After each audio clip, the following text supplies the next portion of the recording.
L'entente cordiale des finalistes n'aura pas duré.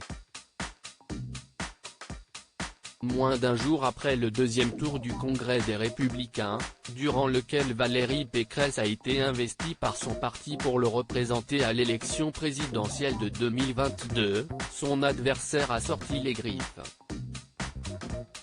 À Nice, Éric Ciotti a estimé que le message lancé hier par Valérie Pécresse n'est pas un bon message. Dans sa ligne de mire, les déclarations de la candidate, sur TF1, qui a affirmé ne pas vouloir changer de programme pour y intégrer les idées du député des Alpes-Maritimes. Je pense qu'aujourd'hui nous devons former un programme de rassemblement. Le message qu'elle a lancé hier soir a étonné beaucoup des gens qui me soutiennent, a-t-il lancé comme le rapporte BFM TV. Je l'ai dit à Valérie Pécresse, elle ne pourra pas gagner l'élection si elle n'a pas une droite forte. J'entends prendre toute ma place dans cette campagne, a ajouté Éric Ciotti.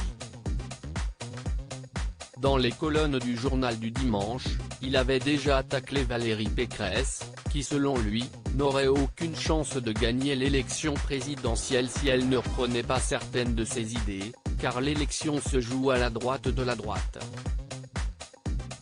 L'élection se joue de ce côté-ci.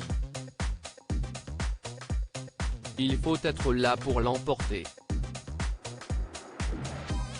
Et nulle part ailleurs, a plaidé Éric Ciotti en demandant à la candidate des Républicains de reprendre certaines de ses idées, comme la suppression des droits de succession, la baisse massive de l'impôt sur le revenu, le retour de la double peine, la mise en place de conditions différentes d'acquisition de la nationalité française.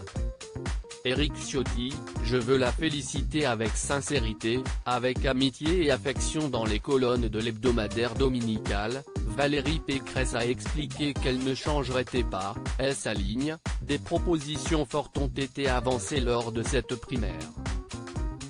Je veux y puiser celles qui me paraissent le plus efficaces. L'image d'unité que les LR ont affichée durant ce congrès n'aura donc pas duré bien longtemps. Pourtant, à l'issue des votes, Éric Ciotti avait affiché un soutien sans faille à Valérie Pécresse. Je veux exprimer mes félicitations les plus chaleureuses, les plus sincères à Valérie Pécresse. Elle a désormais l'immense responsabilité d'amener notre famille politique vers la victoire, réagissait-il. Je veux la féliciter avec sincérité, avec amitié et affection. Je veux demain que nous conduisions tous les deux, ensemble, ce grand combat, que nous livrions côte à côte cette campagne. Loading DJ.